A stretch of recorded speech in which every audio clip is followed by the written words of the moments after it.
એ કિનારા સુધી પહોંચી શકે. ને અત્યારે મારા જીવનનો એક બનાવ છે. હું ગ્રંથોનો પ્રેમી એવી રીતે હું બન્યો. મેં મારા ગામમાં મારી પાસે 20,000 થી વધારે પુસ્તકો છે. મારા ગામમાં લાઇબ્રેરી માર પણ કર્યા, મારા ઘરે છે. મેં વેરાવળમાં લગભગ લોકોનો અત્યારે મને પૂછવાનું છે કે તમે મહાદેવભાઈ વેરાવળ રહ્યો છો કે ઉમરેઠી રહ્યો છો? હું રહું છું ઉમરેઠી, પણ વેરાવળમાં જે મેં ફ્લેટ લીધો છે પુસ્તકો માટે લીધો છે. આખો ફ્લેટ પુસ્તકોથી ભર્યો છે, એક આખો ફ્લેટનો આખો રૂમ. અને એ ગ્રંથો છે, એ ગ્રંથો આજે નહીં તો કાલે ગ્રંથ કૃપા થાય છે ને થાય છે. મારા પિતાજી તો વેદ એટલા ભણેલા હતા નહીં, ગામડાનું કર્મકાંડ કરતા, પણ એને એ સમયમાં વેદોના પુસ્તકો ઘરમાં રાખેલા હતા કે કમસે કમ હું વેદો તો ઘરમાં રાખું. કમસે કમ એને વેદોનું અધ્યયન નથી કર્યું, પણ એમને ત્યાં મારો જન્મ થયો ને હું વેદોનું અધ્યયન કરનારો થયો. આખો શુક્લ યજુર્વેદ મેં કંઠસ્થ કરીને આખો સસ્વર મેં ભણેલો છે. તમારા ઘરમાં ગ્રંથો હશે તો આજે નહીં તો કાલે તમે ને તમારા બાળકો એના પ્રત્યે આકર્ષિત થશે. એટલે તો આપણી સંસ્કૃતિ ગ્રંથની પૂજા કરે છે. ભાગવતજી કે ગીતાજી કે ગ્રંથો હોય એની શોભાયાત્રા નીકળે. જ્યારે એનું પઠન થાય પહેલા એની શોભાયાત્રા નીકળે. એનો મતલબ છે ગ્રંથોમાં એટલું બધું. અને ભગવાન જો કૃષ્ણ પણ ભાલકા તીર્થમાં જઈને છેલ્લે એમ કહે કે હું ભાગવતજીમાં સમાહિત થઈ જવા માંગુ, એનો મતલબ એ થાય કે ગ્રંથોમાં કંઈક છે.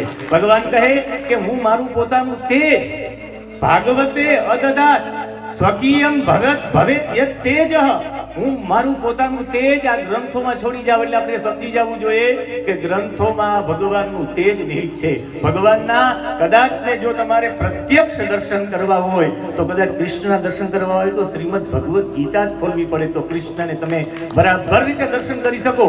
એનો એક જ શ્લોક કે એ શ્લોક તમારું મારું જીવન બદલી નાખે. અને જે શ્લોકની અંદર ફક્ત કોઈ આવો ખોરાક લેવો કે આવો ખોરાક લેવી સ્પષ્ટ નથી, પણ આ ગુણધર્મો દર્શાવ્યા છે. એવા ગુણધર્મો તેના માટે કૃષ્ણ સ્પષ્ટ કહે છે કે આયુ સત્વ બલારોગ્ય સુખ પ્રીતિ વિવર્ધનાહ રસ્યા સ્નિગ્ધા સ્થિરા રુદ્યા આહારા સાત્વિક પ્રિયાહ. આહિર જેટલા આહાર લેવા વાળા વ્યક્તિ છે સાત્વિક લોકોએ કેવો આહાર લેવો જોઈએ ગુણધર્મો બતાવ્યા છે. કેનાથી આયુષ્યની વૃદ્ધિ થાય, કેનાથી પ્રીતિની વૃદ્ધિ થાય, કેનાથી સત્વની વૃદ્ધિ થાય. આ શુક્લા યાદ કરવા પડશે. અંગ્રેજીમાં ભાષ્ય લખ્યું, અંગ્રેજીમાં અનુવાદ કરીને આખું એટકિન્સ જેનું નામ વિચાર કર્યો બ્રિટિશ પાદરીએ કે ભારતની સંસ્કૃતિ તોડવી હોય તો એના ગ્રંથો પ્રત્યે એને ગ્રંથ ઉત્પન્ન થશે. એટલે ભારતની સંસ્કૃતિ તૂટી ગઈ. બ્રિટિશના એ પાદરીને એજી એટકિન્સને મોકલવામાં આવ્યા કે તમે જઈ અને જો કોઈ ઉત્તર ભારતનો કોઈ ગ્રંથ હોય ને જેને બધા બહુ માન્યતા આપતા હોય એવો ગ્રંથ છે રામચરિતમાનસ. રામચરિતમાનસમાં દોહા, ચોપાઈ, છંદ આ બધા છે. એનું અધ્યયન કરીને એમાં ભૂલો કાઢો. અને માણસ કોઈનું પણ અધ્યયન કરે તો એમાંથી એને ક્ષતિ શોધવી તો શોધી શકે, કારણ કે પૂર્ણ કોઈ નથી. એની ક્ષતિ શોધવા માટે એમણે કહ્યું કે તમે આમનો અભ્યાસ કરો. સૌથી પહેલા એ બ્રિટિશ પાદરી એ એજી એટકિન્સ સૌથી પ્રથમ વારાણસીમાં આવ્યા, કાશીમાં. કાશીને યાદ કર્યું ને, અને મારી તો કર્મભૂમિ કાશી છે. હું 10 વર્ષ સુધી વારાણસીમાં રહ્યો. મારો તો વિચાર હતો કે હું વારાણસીમાં જ રહું, મારી કર્મભૂમિ વારાણસીને બનાવું. પણ મારા માતા પિતાને મેં જ્યારે ત્યાંથી ફોન કર્યો કે ભાઈ હું બનારસમાં રહેવા માંગુ, તો એમણે કીધું ભાઈ અમે જૈનમાં આવીને મળશું, અહીં તારે રહેવું હોય તો અહીં ઉમરેઠી આવ.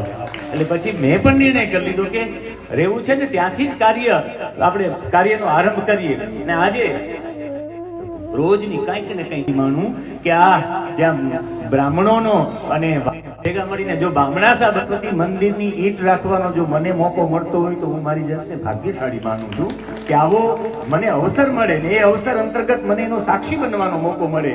શુક્લામ એટલે સાત્વિકતા. અહીંયા મને સાત્વિકતા આપણા ગ્રંથોમાં કેવી છે. એજી એ એટકિન્સ એ વારાણસીમાં આવ્યા. વારાણસીમાં એને અધ્યયન કર્યું સંસ્કૃતનું, તળપદી ભાષાઓનું, ભોજપુરીનું, અવધીનું, હિન્દીનું. 25 વર્ષ સુધી એને સંશોધનો કર્યા. એ બાલકાંડ વાંચે, બાલકાંડમાં જે ભૂલ દેખાય અહીંયા એરો લગાડે કે અહીંયા બાલકાંડમાં ભૂલ છે. હવે બધા મારી આખી રામાયણ પૂરી થઈ જાય કે બાલકાંડની ભૂલ, એને જે ભૂલ લાગતી હોય એને અયોધ્યાકાંડમાં એનો જવાબ મળી જાય. તો પછી એ ભૂલ હોય ત્યાં ચેકી નાખે. અયોધ્યાકાંડમાં કઈ ભૂલ શોધે તો ઉત્તરકાંડમાં જવાબ મળી જાય. એ 25 વર્ષના અધ્યયન પછી એ રડી પડ્યા. અને જે લોકોએ એને મોકલેલા હતા ને એમણે કહ્યું કે આ રામચરિતમાનસ છે ને એ ઉત્તર ભારતનું બાઇબલ છે. હવે એના વિશે હું બીજું વિશેષ કાંઈ નહીં કહી શકું. એને આખું અનુવાદ કર્યું ને પોતે રડ્યા અને છેલ્લે બિરલાજીને એ અર્પણ કરીને અંતે આપણા રાધાકૃષ્ણન થઈ ગયા.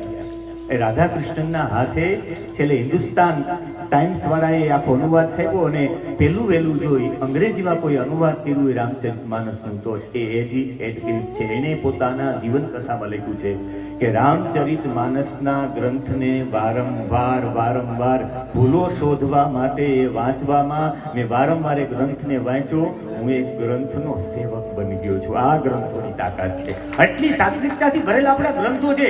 રામચરિતમાનસ જો ભૂલ કાઢવા માટે પણ જો વારંવાર વાંચવામાં આવે તો સાત્વિકતાથી ભરી દે એવી સરસ્વતી શુક્લામ તામ વંદે.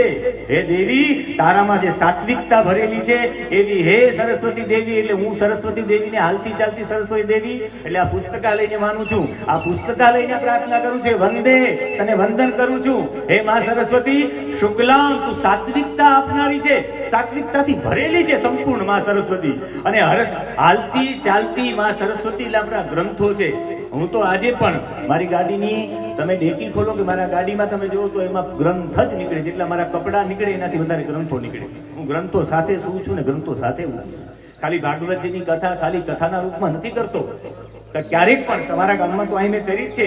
કોઈ મને એવું જણાવે જિજ્ઞાસાપૂર્વક કે વિજ્ઞાનના ડબથી મારે ભાગવત કથા સાંભળવી છે તો આખા વિજ્ઞાનના ડબમાં કરું છું. કોઈ એવું કહે કે મનોવિજ્ઞાનની દ્રષ્ટિએ, રાસાયણિક વૈજ્ઞાનિકની દ્રષ્ટિએ અને બધી રીતે આ ગામમાં મેં આ કથા કરી છે, આજુબાજુના ગામોમાં કથા કરી છે એટલે આપણે ખબર છે. અને કથા એક પણ મને વ્રત બતાવો જે વ્રતની અંદર ઉપદેશ ન હોય. એક પણ વ્રત બતાવો. જીવનમાં વ્રત હોય તો વ્રતની પાછળ ઉપદેશ હોય. આપણા બધા છે આપણા વ્રતો છે. અને વ્રત કોને કહેવાય? નિષ્ઠાપૂર્વકનું કર્મ કરો એ તમારું વ્રત બની જાય. નિષ્ઠાપૂર્વક હું અહીં આવ્યો છું તો આજે નિષ્ઠાપૂર્વક હું બોલું, મારું વ્રત બની જાય. આપ નિષ્ઠાપૂર્વક અહીંયા આવ્યા છો, આપ નિષ્ઠાપૂર્વક શ્રવણ કરો, આપણા માટે આ શ્રવણ છે એ તમારા માટે વ્રત બની જાય છે. અને વ્રત છે વ્રત ફલદાયી બને છે. એટલે એ વ્રત બની જાય છે. શુક્લા પછી બ્રહ્મ વિચાર સાર પરમામ. બ્રહ્મ વિચાર એટલે બ્રહ્મના વિષયમાં જેને વિચાર કર્યા છે આપણા ઋષિઓએ. ડોક્ટર સાહેબે કીધું ને, ઋષિ મુનિઓ વિદેશના જેટલા પણ તત્વચિંતકો છે એને કહ્યું કે ઉપનિષદો છે ને એ ઉપનિષદો માનવ જીવનની ઉપનિષદથી મોટી કોઈ ઉપનિષદ છે કઠોપનિષદ. અને એ કઠોપનિષદમાં નચિકેતા અને યમનો સંવાદ ને એનો એક મંત્ર 10મો મંત્ર છે. ખાલી એક જ મંત્રનું એક જ પદ હું ગાઉં છું. જોજો કેટલું બધું કહી જાય છે. નચિકેતા જ્યારે યમના દ્વાર ઉપર પહોંચે, 3 દિવસ સુધી એ ભોજન ન લે અને પાણી પણ ન પીવે. એ યમના પત્ની, યમાચાર્યના પત્ની, જોજો આપણે એમ કે યમના દ્વારે એટલે ત્યાં પહોંચાડી દીધો હશે મૃત્યુના દ્વારે, પણ હંમેશા એને કહ્યું મૃત્યવે ત્વા દદામી.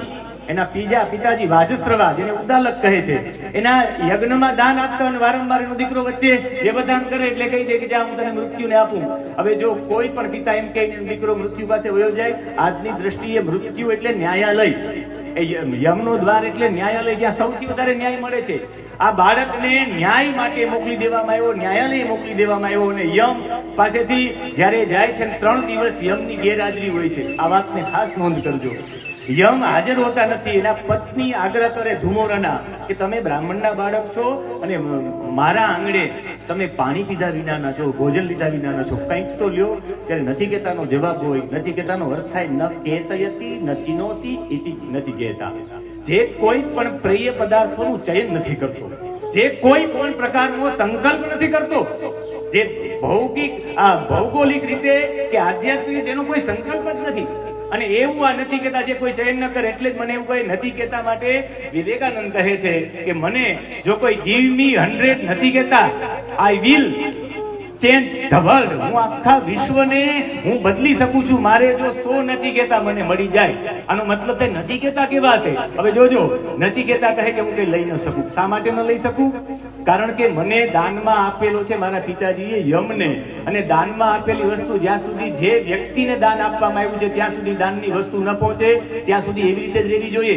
કદાચ રામદેવ સાહેબ મને એક કવર આપે કે ફલાણા ભાઈને એક કવર પહોંચાડી દેજો, તો મારે એ વ્યક્તિ સુધી એ કવર એવી રીતે જ પહોંચાડવું જોઈએ જેવી રીતે મને પ્રાપ્ત થયું છે એવી રીતે મારે પહોંચાડવું જોઈએ. આ કોઈ કરંગિયા સાહેબે આ ગ્રંથ આપેલા છે તો એ મારા સુધી પહોંચે તો એવી રીતે જેવી રીતે મને પહોંચાડવામાં આવ્યો એવી રીતે જ પહોંચાડવા જોઈએ. અને એ જ રીતે કહ્યું કે હું યમને સમર્પિત થયો ત્યારે મારા મારા પિતાજીએ દાન આપ્યો ત્યારે જલ પણ મેં ગ્રહણ નહોતું કર્યું, ભોજન પણ ન લીધું હતું, એટલે હું આવી રીતે પ્રસ્તુત થઈશ. અને બીજું, હું જેને સમર્પિત થયો છું યમને, એ સમર્પિત થયો એનો અધિકાર મારા ઉપર છે. એ જ્યાં સુધી આજ્ઞા ન કરે ત્યાં સુધી હું જલ ન પી શકું, ભોજન ન લઈ શકું. ને પછી છેલ્લે 3 દિવસ પછી યમ આવે ને યમ એને બહુ એના પર પ્રસન્ન થાય ને પછી 3 વરદાન આપે. 3 વરદાન આપે. 3 વરદાન કહ્યું પહેલું વરદાન માગો ને એમાં નચિકેતા આને પિતૃ પરિતોષ મંત્ર કહેવામાં આવે છે ઉપનિષદમાં. હું તમને લઈ જવા માંગુ છું બ્રહ્મ વિચાર સાર પરમામ. આ બીજું માતાજીનું સંબોધન છે. કેવી સરસ્વતી તામ વંદે તામ ભગવતીમ પરમેશ્વરીમ બુદ્ધિ પ્રદામ શારદામ. એવી શારદાને વંદન કરું. એ શારદા એ સરસ્વતી કેવા છે હું પુસ્તકાલય સાથે જોડવા માંગુ છું આખા શ્લોકને. બ્રહ્મ વિચાર સાર પરમામ. અહીંયા બ્રહ્મ વિચાર નચિકેતાને કહ્યું કે પેલું વરદાન માંગતું, અને પેલા વરદાનમાં નચિકેતા માંગે શાંત સંકલ્પ સુમના સ્યાત યથા સ્યાત. પછી વિતમન્યુર ગૌતમો અભિમૃત્યો. એને પેલું વરદાન માંગ્યું એતત ત્રયાણામ પ્રથમમ વરમ વૃણે. એને કહ્યું કે મને આ ત્રણેયમાં પેલું વરદાન એ જોઈએ, મારા પિતાજી હું જ્યારે જાઉં ને નીચે ત્વત પ્રસૃષ્ટમ, તમારા દ્વારા હું મોકલાવું ને હું નીચે જાઉં, એનો મતલબ છે કે મારે અહીં રહેવું નથી. આ તમારો યમ એટલે યમનો દ્વાર એટલે યમલોક એવું માનો કે નરક છે. જ્યાંથી સ્વર્ગ અને નરકના જ્યાંથી ફેસલાઓ થાય એવી સ્થિતિ, જ્યાંથી તમે એનું સમજી લ્યો.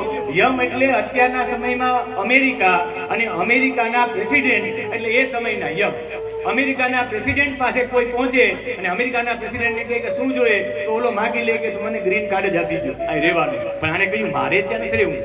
જનની જન્મભૂમિશ્ચ સ્વર્ગાદપી ગરીયસી. એને નીચે જઈને કામ કરવું હતું.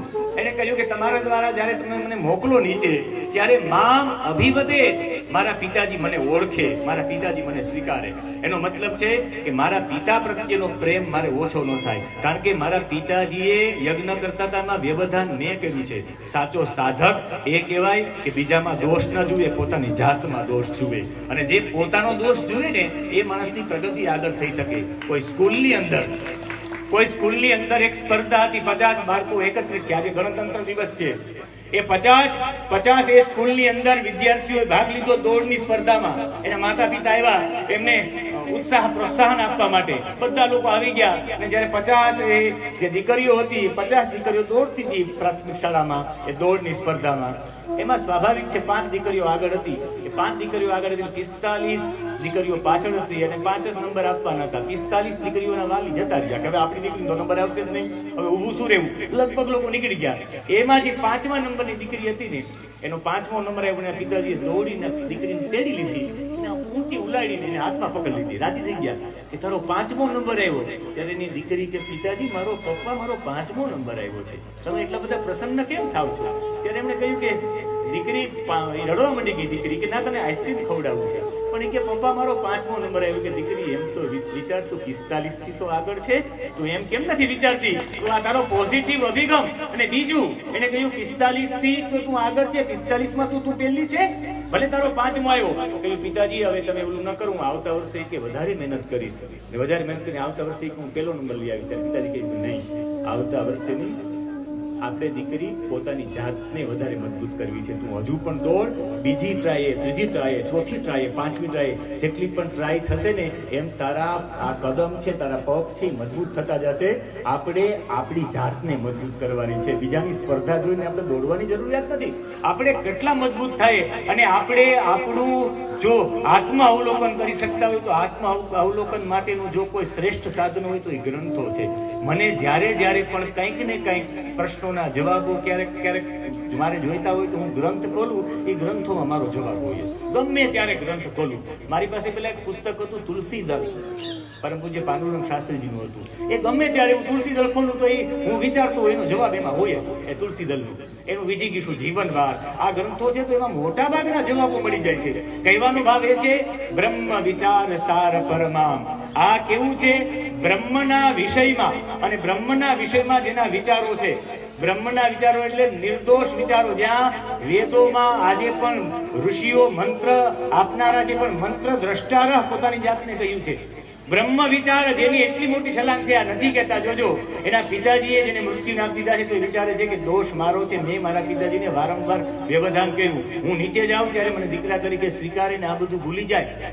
મને પેલું વરદાન જોઈએ, મારા પિતાજીને અંદરથી શાંત સંકલ્પ, અંદરથી ઉદ્વેગ ના હશે કે મારા દીકરાને ક્યાં મોકલી દો, એ શાંત થાય. એક દીકરો, રામજી તો મારી અતિશયોક્તિ સાથે, રામજી તો મોટી ઉંમરના હતા, વયસ્ક હતા રામજી, અને એ પિતાજીની આજ્ઞા પ્રમાણે એ સમયે 14 વર્ષના વનવાસમાં જતા રહી. પણ નથી કહેતા તો કુમારમ એકદમ નાનો બાળક હતો, અને પિતાજી કે જા તને મૃત્યુને આપું ને યમના દ્વાર સુધી વહી જાય. આ નથી કહેતા એક પણ પ્રલોભન પોતાના હાથમાં ન લે. એની સાથે સાથે પેલું વરદાન માંગવાનું જાય તો પોતાના પિતાની પ્રીતિ માગે. આવો બાળક આ ઉપનિષદનું આ વાક્ય અને આ ઉપનિષદની છલાંગ એટલે બ્રહ્મ વિચાર સાર પરમામ આદ્યામ જગત વ્યાપીની, આખા જગતમાં જે વ્યાપ્ત છે, આખા જગતમાં વ્યાપ્ત છે એટલે અસ્તિત્વને કોઈ નકારી શકે જ નહીં. એક પણ વ્યક્તિ નકારી ન શકે. મને રાધા કૃષ્ણન યાદ આવશે. એમણે એક રૂસના પ્રમુખ, તાનાશાહી પ્રમુખ રૂસ દેશના, એને કહ્યું કે તમે લોકો આસ્તિકવાદમાં માનો છો, હું આસ્તિકમાં નથી માનતો, ઈશ્વર છે જ નહીં. એમને પ્રશ્ન કર્યો કે ઈશ્વર જેવું કઈ છે જ નહીં, હું એને સ્વીકારતો નથી. આમણે કહ્યું કે હું તમને 3 પ્રશ્ન પૂછું, તમે મને જવાબ આપજો. તમારા દેશના જેટલા રૂસના લોકો છે, એ રૂસના તમામ લોકો છે, એ સાચું બોલે તો તમને ગમે કે ખોટું બોલે તો તમને ગમે? કે સત્ય બોલે એ ગમશે. એમને કહ્યું કે એક બીજું, તમારા દેશમાં ગરીબ લોકો છે એનું કલ્યાણ થાય એવું તમે ઈચ્છો કે એનું અકલ્યાણ થાય એવું તમે વિચારો? કે કલ્યાણ થાય એવું વિચારીએ. અને કે તમારો દેશ દિવસે દિવસે સુંદર બને એમ વિચારો કે તમારો દેશ નબળો બને, ખરાબ બને એવું વિચારો કે સુંદર બને એવું? કે અમારે ઈશ્વરની વ્યાખ્યા એટલે બીજું કોઈ નહીં, અમારી ઈશ્વરની વ્યાખ્યા એટલે સત્યમ શિવમ અને સુંદરમ. અમારો દેશ સત્ય બોલતો થાય, અમારો દેશ બીજાનું કલ્યાણ કરતો થાય, એ શિવમ, અને સુંદરમ એટલે અમારો દેશ સુંદર બને. આ જ અમારા ઈશ્વરની વ્યાખ્યા છે. આદ્યામ જગત વ્યાપિની વીણા પુસ્તક ધારિણી અભયદામ. વીણા એટલે આ સૌથી પ્રથમ વાદ્ય જો સંગીતમાં કોઈ હોય તો એ વીણા છે. અને એમાં પણ જોવા જાવ તો સા રે ગ મ પ ધ ની, આ 7 સ્વરો છે, એ 7 સ્વરો છે. એમાં સાથે રાગ પણ છે. સા થી ષડજ, રે થી ઋષભ, ગ થી ગાંધાર, ગ થી ગાંધાર, મ થી મધ્યમ, સા રે ગ મ પ, પ થી પંચમ, પ ધ ઉપરથી ધૈવત.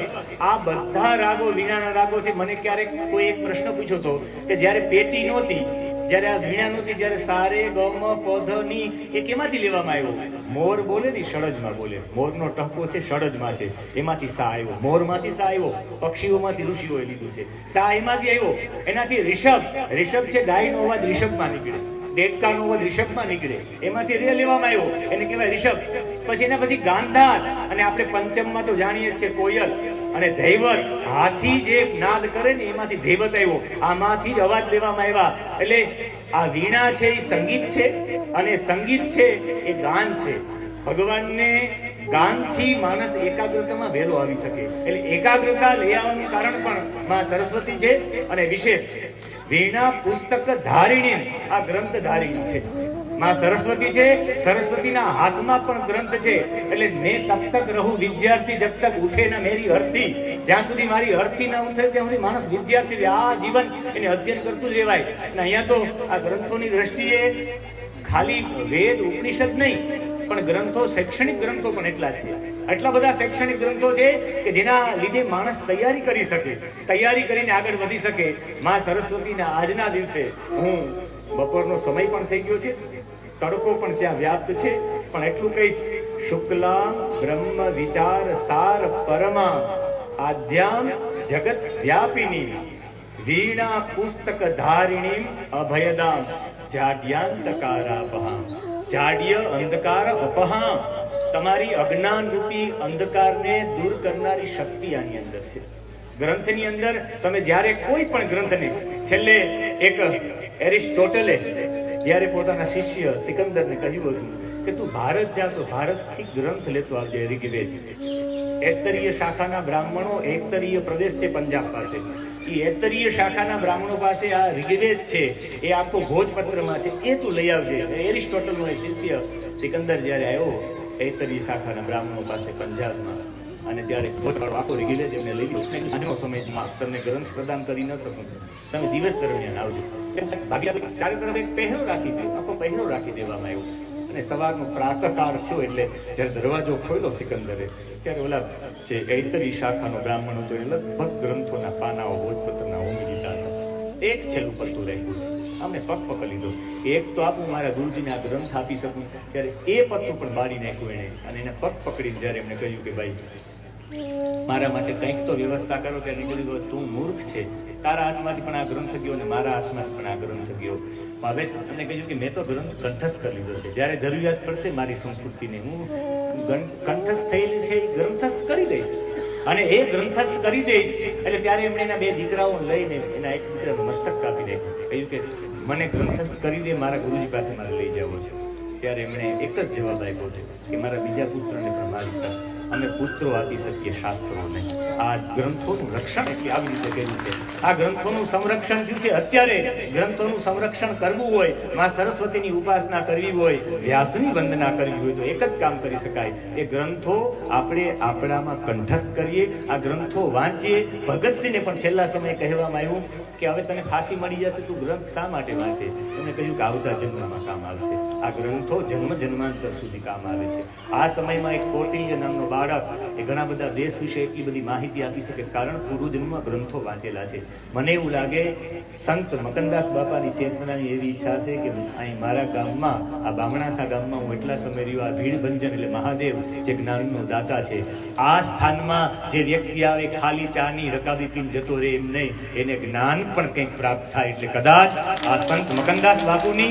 અને ભીડભંજન મહાદેવની ઈચ્છા જશે કે અહીંયા ફક્ત ને ફક્ત ખાલી અહીંયા આશ્રમમાં આવે આશ્રમમાં આવીને જતા રહે એમ નહીં આશ્રમમાં આવે તો અહીંયાથી કોઈ જે જેની ઈચ્છા કરતો હોય શૈક્ષણિક બાબતની ઉપનિષદની સાહિત્યની બાબતની એને જે પણ જ્ઞાન પીપાસા હોય ને એ મહાદેવ પૂર્ણ કરે કારણ કે જ્ઞાનનો અધિષ્ઠાતા મહાદેવ છે એટલે આજના દિવસે આ પુસ્તકાલય આ ગ્રંથાલયના આ ઉદ્ઘાટન પ્રસંગે એટલું જ કહી તમારા ગામમાં માં સરસ્વતી સાક્ષાત આવ્યા છે રોજ અહીંયા આવીને એક ગ્રંથનું એક પેજ વાંચવું માં સરસ્વતીની આરતી કર્યા બરાબર છે માં સરસ્વતીની પૂજા કર્યા બરાબર છે અને કદાચ જો તમે અહીં સવારમાં ગામમાં કંઈ કામ ન હોય ને આપણા વડીલો છે એ કદાચ અહીંયા આવીને આ ગ્રંથોનું જો સદઅધ્યયન કરે તો મારી દ્રષ્ટિએ રોજ 1650ની પૂજા માં સરસ્વતીની આ ગામમાં રોજ લોકો કરે એવું થઈ જાય આપના માટે આ વાણી રૂપી પૂજા કરવા માટે આ અર્ચન એક અધ્યયનના રૂપમાં અધ્યયન કરવા માટે અર્ચન કરવા માટે અહીંનું અધ્યયન જ અહીંનું અર્ચન છે એટલે તમારા ગામમાં